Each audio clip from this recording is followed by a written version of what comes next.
अखन अहाँ सब सुन रहल छी अमजन म्यूजिक की शानदार प्रस्तुति mix by DJ Raja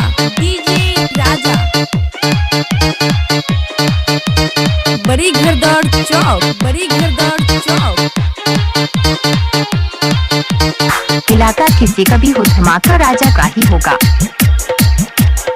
Khushi recording studio बलुआहा। चल छोरी चल गे मक्का खेत में चल गे,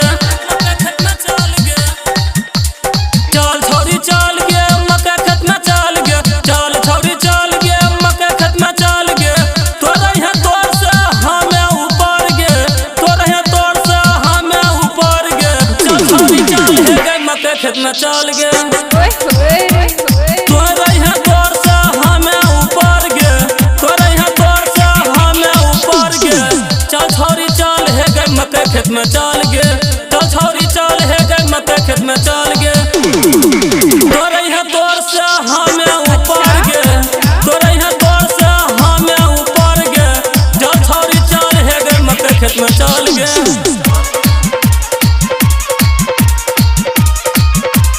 mix by DJ Raja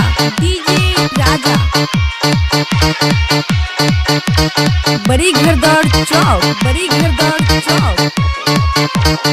Khushi recording studio बलुआहा। भेलै बरात से बाहर अब नहीं रहल जाय छै गे, छौरा छटुआ गाम दिस देह गया बोल जाय छै गे। भेलै बरात से बाहर अब नहीं रहल जाय छै गे, छौरा छटुआ गाम दिस जया बोल जाय छै गे।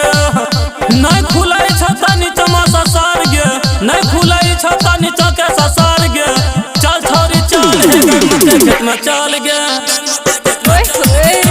चल छोरी चल हे गे झटपट कर गे, चल छोरी चल हे गे जल्दी कर गे। Mix by DJ Raja